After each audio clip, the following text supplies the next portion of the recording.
كاينين قصص الا سمعتيهم اول مره غادي تقول مستحيل يكونوا حقيقيين. قصص كيتفوقوا على اقوى افلام هوليوود، ولكن الاغرب من هذا الشيء كامل انها وقعت بالفعل. اليوم غادي نسافروا معكم لسنه 1971 الى واحد من اخطر الاماكن فوق سطح الارض، غابه الامازون. الغابه اللي كتعيش فيها الاف الانواع ديال الحيوانات المفترسه، الافاعي السامه، العناكب والتماسيح. حتى الانسان كيقدر يضيع فيها بلا اثر. ولكن شنو الا قلت لك ان بنت عمرها غير 17 عام طاحت من السماء من ارتفاع اكثر من 3000 متر وبقات حيه؟ ماشي هادشي فقط، بل قدرت تمشي بوحدها وسط غابه الامازون لمده 11 يوم حتى لقات النجده. القصه اللي غادي تسمعوا اليوم واحده من اعظم قصص النجاه اللي عرفها التاريخ. انا يا ستوريز، وخليكم معايا حتى الاخر، حيت نهايه هذه القصه غادي تصدمكم.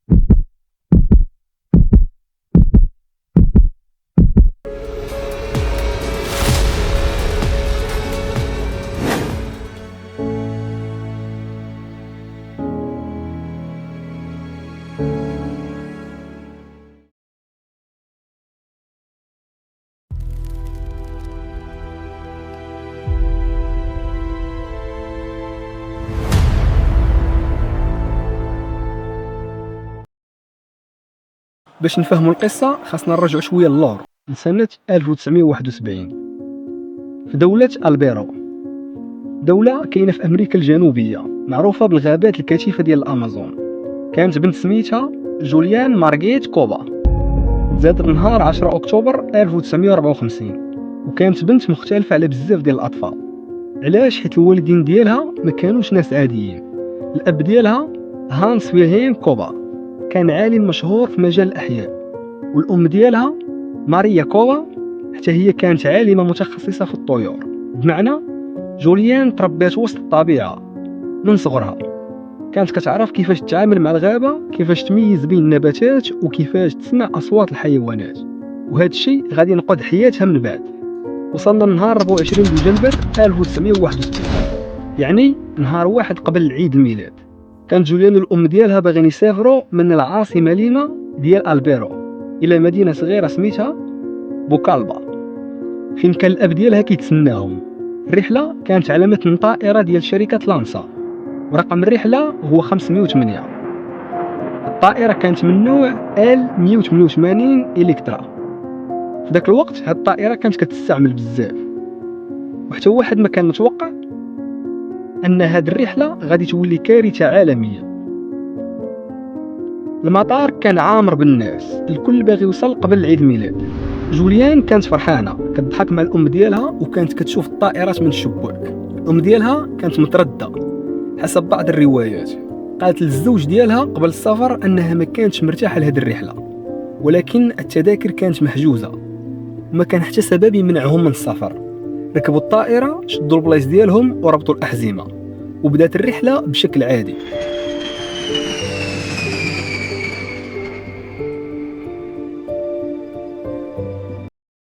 بعد أقل من ساعة على الإقلاع الطائرة دخلت وسط غيوم كثيفة، وفجأة الجو تبدل، بدا الرعد والبرق والرياح القوية. الركاب بدا عليهم الخوف، ولكن الطيارين كانوا مازال كيحاولوا يخرجوا من العاصفة. وفجأة وقع الشيء اللي ما كان حتى واحد كيتوقعه. برق قوي ضرب الطائرة مباشرة، سمع صوت انفجار، صراخ والذعر. في ثواني قليلة بدات الطائرة كتفكك وهي مازال في السماء. جوليان قالت من بعد في المقابلات ديالها أن آخر حاجة كتشوفها هي الناس كيغوتوا والأمتعة كتطير داخل الطائرة، ومن بعد كلشي ولا ظلام. ثواني قليلة الجزء اللي كانت جالسة فيه جوليان تقطع من الطائرة وبقى كيسقط بوحده. هي كانت مازال مربوطة في المقعد، كتدور بسرعة كبيرة من الفوق لتحت، غير السماء والغابة. قالت فيما بعد أن آخر حاجة تذكرتها هي الأشجار كتكبر قدام عينيها بسرعة، ومن بعد فقدت الوعي. ولكن كيفاش بنت عمرها 17 عام طاحت من ارتفاع أكثر من 3 كيلومترات وبقات عايشة؟ واش الأشجار اللي نقداتها ولا كانت مجرد معجزة؟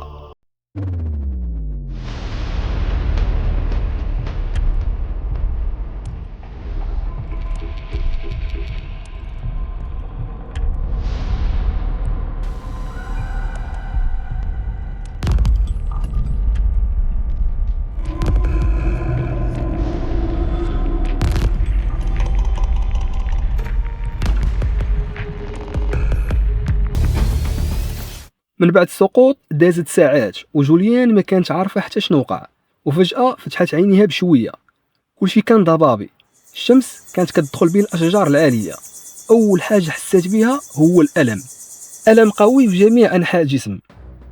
حاولت تحرك يديها، كانت كتقدر، حركات رجليها بصعوبة ولكن ما كانوش مكسورين. وهنا كانت أول معجزة، رغم أنها طاحت من ارتفاع أكثر من 3000 متر بقات حية. ولكن شنو كانت الإصابات؟ جوليان كانت مضروبة بزاف، عندها ارتجاج قوي في الرأس، عينها اليمنى كانت شبه مسدودة بسبب الانتفاخ، عندها جروح عميقة في الذراع والرجل، وزيد عليها أنها كانت لابسة غير فستان خفيف وصندال، يعني وسط أخطر غابة في العالم. ما كان عندها لا سكين لا ماء لا أكل ولا حتى خريطة. ولكن رغم هادشي كامل بقات هادئة، حيت من صغرها الأب والأم ديالها علموها قاعدة مهمة: إذا ضعتي في غابة الأمازون ما تبقاش تجري بلا هدف، قلب على الماء حيت أي نهر غالبا غادي يوصلك للبشر. جوليان بدات كتسمع، ماشي للناس ولكن لصوت الماء. ومن بعد ساعات من المشي البطيء لقات مجرى صغير ديال الماء، ومن هنا قررت تتبعو. كانت كتمشي ساعات طويلة وكتوقف ترتاح وترجع تمشي، وكل خطوة كانت كديرها وهي خايفة، حيت غابة الأمازون ماشي غابة عادية. غابة الأمازون كتغطي ملايين الكيلومترات وفيها آلاف الحيوانات الخطيرة، أفاعي سامة، عناكب قاتلة، وتماسيح، أسماك مفترسة، وحتى حشرات صغيرة تقدر تسبب أمراض خطيرة. ولكن الغريب أن جوليان ما تعرضت حتى لشي هجوم من الحيوانات الكبيرة، وقالت من بعد أنها كانت كتسمع أصوات في الليل ولكن ما كانش كتشوفهم، وكان هذا الشيء كيخوفها أكثر. وفي نفس الوقت كانت فرق الإنقاذ بدات البحث، أكثر من 90 راكب كانوا على متن الطائرة. الطائرة تفكات فوق الغابة وبدات عملية البحث بالطائرات، ولكن الأشجار كانت كثيفة بزاف، حتى من السماء كان مستحيل تشوف أي حاجة. ومن بعد أيام بدا البعض كيشك أن ما كاين حتى شي ناجي، لأن السقوط من ذاك الارتفاع كيتعتبر مستحيل ينجو منه أي إنسان. وأثناء المشي جوليان بدات كتلقى أجزاء من الطائرة، قطع حديد، حقائب ومقاعد. وبعد ساعات لقات أول جثة، كانت جثة أحد الركاب، وقدرت تعرف شكون. كملت الطريقة وهي مصدومة، وبعدها لقات جثة أخرى، وكانت كل مرة كتقول في الداخل ديالها عطني نلقى الأم ديالي. بقات كتقلب عليها ولكن ما لقاتهاش، وللأسف تبين فيما بعد أن الأم ديالها من جاتش من الحادث. المشكل الكبير ما كانش غير الجروح ولكن حتى الجوع. جوليان ما كان عندها حتى حاجة تاكلها، كل اللي لقات هو شوية ديال الحلوى. وقالت من بعد أنها كانت عندها غير قطعة صغيرة من الحلوى لقاتها وسط الحطام، وهذه القطعة حاولت تقسمها باش تبقى معها أطول مدة ممكنة. أما الماء فكانت كتشرب من النهر. من بعد أيام واحد الجرح في ذراعها بدا كيتعفن، الديدان بداو كيدخلوا للجرح، والألم كان كيزيد كل نهار، وكان ممكن هذا الالتهاب يقتلها. ولكن هي ما استسلماتش، وكان عندها أمل أنها غادي توصل لشي إنسان. دازو 5 أيام، ثم 6، ثم 7، وجوليان مازال كتمشي بوحدها وسط غابة كيعتبرها العلماء من أخطر الأماكن فوق الأرض. ولكن في اليوم التاسع غادي تشوف شي حاجة غادي تبدل كل شيء. دازو 9 أيام حتى ولات جوليان ومبقاتش عارفة شحال داز من الوقت. كانت كتفيق مع شروق الشمس وكتبدا تمشي، وكل نهار كتحس الجوع كيقتلها والعطش كيزيد، والجرح اللي في دراعها ولا كيألمها بشكل ما كيتوصفش. ولكن الحاجة الوحيدة اللي كانت مخليها واقفة على رجليها هي الأمل، الأمل أنها غادي تلقى شي إنسان. في اليوم التاسع تقريبا وهي كتمشي على جنب النهر شد انتباهها شي حاجة غريبة، قارب صغير مربوط حدا الماء. في الأول ما صدقاتش عينيها، وقفت بقات كتشوف وقالت مع نفسها واش هادشي حقيقي. قربات كتر ولقات بالفعل قارب، وكان حداه كوخ خشبي بسيط، ولكن ما كان حتى واحد. الناس اللي خدامين تما كانوا خرجوا للغابة. دخلت للكوخ وبدات كتقلب، ما كانتش كتقلب على الماكله، كانت كتقلب على اي حاجه تعالج بها الجرح. ولقات قنينه ديال البنزين. يمكن تستغرب، ولكن جوليان تذكرت نصيحه قديمه من الوالد ديالها. كان قال لها ان بعض الناس في الغابه يستعملوا البنزين باش يخرجوا الديدان من الجروح. شدت القنينه وصبت شويه على الجرح. الالم كان قوي بزاف، ولكن بعد لحظات بدات الديدان كتخرج من الجرح. ومن بعد سنوات جوليان قالت انها كانت مضطره دير هذا الشيء لانه ما كانش عندها اي وسيله اخرى. جوليان قررت تبقى حدا الكوخ وقالت الا كان القارب هنا اكيد الناس غادي يرجعوا. ودازت الليله وفي الصباح سمعت اصوات رجال جايين من وسط الغابه. في الاول ما صدقوش اللي كيشوفوا، بنت صغيره ضعيفه ومجروحه واقفه قدامهم. ظنوها في الاول شي روح ولا خيال، ولكن ملي قربوا عرفوا انها حيه. جوليان حاولت تهدر وقالت لهم انها كانت في طائره طاحت.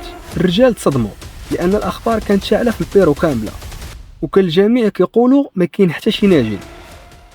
الصيادون عطاوها شويه ديال الماكله والماء وداوها بالقارب حتى وصلت لاقرب مكان فيه الناس، ومن ثم تنقلت بالطائره الى المستشفى. الاطباء كانوا مذهولين. بنت طاحت من السماء وعاشت 11 يوم في غابه الامازون، ووصلت وهي مازال على قيد الحياة، وكان عندها جروح كثيرة ولكن حالتها كانت مستقرة. وبدات رحلة العلاج. من بعد أيام عرفت الخبر اللي كان صعيب عليها. الأم ديالها من جاتش من الحادث. تحقيقات بينت أن الأم ديالها بقات على قيد الحياة لساعات بعد سقوط الطائرة، لكن توفات قبل وصول فرق الإنقاذ. هذا الخبر كان من أصعب اللحظات في حياة جوليان. هي نجات ولكن فقدات أغلى إنسانة عندها. التحقيق الرسمي اللي داروه السلطات البيروفية لخص إلى أن طائرة لانسا 508 تعرضت لضربة صاعقة أثناء مرورها داخل عاصفة رعدية قوية. الضربة تسببت في إشعال جزء من جناح الطائرة، ومن بعد الطائرة بدات كتفكك وهي مازال في الجو، وكان على متنها 92 شخص. الناجية الوحيدة كانت جوليان كوبكا. القصة ديال جوليان وصلت للعالم كامل، ولكن واش الحياة ديالها رجعت طبيعية؟ شنو دارت من بعد؟ واش رجعت مرة أخرى لغابة الأمازون؟ وكيفاش حولات من بنت نجات بمعجزة إلى عالمة بحال والديها؟ بعد أيام من العلاج بدات جوليان كتفيق من الصدمة شوية بشوية. الجروح ديالها بداو كيبراو، ولكن الجرح اللي كان في الداخل ديالها كان أكبر بزاف. كانت كل مرة كتسول على الأم ديالها، وكل مرة كتمنى يكون وقع شي خطأ، ولكن الحقيقة كانت مؤلمة. الأم ديالها من جات وكانت من بين الضحايا ديال الرحلة. هذا الخبر كسر قلب جوليان، ولكن رغم الحزن كانت عارفة أنها خاصة تكمل حياتها. القصة ديالها خرجت في الجرائد والقنوات التلفزية. العالم كامل كان باغي يعرف كيفاش بنت عندها غير 17 عام طاحت من ارتفاع أكثر من 3 كيلومترات وبقات حية. العلماء بداو كيقلبوا على التفسير، وبعد سنوات خرجت عدة تفسيرات محتملة. أولها أن جوليان كانت مازالت مربوطة في المقعد ديال الطائرة، وهذا الشيء يمكن يكون ساعد على توزيع قوة السقوط. ثانيا يعتقد أن قمم الأشجار الكثيفة ديال غابة الأمازون خفت من سرعة الاصطدام قبل ما توصل الأرض. وثالثا ربما التيارات الهوائية خفت من سرعة نزول الجزء ديال الطائرة اللي كانت فيه. ولكن حتى العلماء كيأكدوا أن بقائها على قيد الحياة كان أمر نادر جدا. أي واحد فينا إلا وقع ليه هذا الشيء غالبا عمره ما يرجع لنفس المكان، ولكن جوليان دارت العكس. من بعد سنوات قررت تكمل الطريقة ديال والديها، درسات علم الأحياء وتخصصت في دراسة الثدييات، ورجعت تخدم في غابة الأمازون، نفس الغابة اللي كانت غادي تكون آخر مكان في حياتها. ولكن بالنسبة لها ما كانش الغابة هي العدو، بل كانت كتقول أن الطبيعة هي اللي ساعدتها تبقى حية. باش تحكي الحقيقة كيف ما عاشتها، كتبات جوليان مذكراتها وحكات فيها جميع التفاصيل، كيفاش كانت كتفكر وهي كتسقط، وكيفاش كانت كتقاوم الجوع والخوف وحتى الألم ديال فقدان الأم ديالها. كما تداروا وثائقيات وأفلام مستوحاة من قصتها، لأنها بقات واحدة من أشهر قصص النجاة في العالم. القصة ديال جوليان ماشي غير قصة نجاة، هي قصة ديال الصبر وقوة الشخصية والاستفادة من المعرفة، حيث لولا الدروس اللي تعلمتها من والدها على الغابة ممكن ما كانش تعرف خاصها تتبع مجرى الماء، ممكن تضيع وسط ملايين الأشجار، وممكن ما كانش تعرف كيفاش تتعامل مع الجرح ديالها. أحيانا معلومة صغيرة كتنقذ حياة كاملة. في نهار 24 دجنبر 1971 كانت جوليان كوكا مجرد بنت مسافرة مع الأم ديالها للاحتفال بالعيد الميلاد، ولكن في ثواني قليلة تحولت حياتها بالكامل. سقطت من السماء، فقدت الأم ديالها وعاش 11 يوم وسط أخطر غابة في العالم، ورغم هادشي كامل خرجت حية. هاد القصة كتذكرنا أن الإنسان يقدر يلقى القوة حتى في أسوأ اللحظات، وأن الأمل يمكن يكون هو الفرق بين الحياة والموت. إذا عجبتكم هاد القصة ومازال ما درتوش اشتراك فمرحبا بكم يا مستوريس، القناة اللي كنرجعوا فيها لأغرب القصص الحقيقية والألغاز والوقائع اللي حيرت العالم. ما تنسوش ديروا لايك وتشاركوا وتفعلوا الجرس باش يوصلكم كل جديد، وكتبوا لي في التعليقات إلا كنتي في بلاصة جوليان واش كنتي تقدر تصمد 11 يوم وسط غابة الأمازون. نشوفكم في قصة جديدة، والسلام عليكم ورحمة الله وبركاته.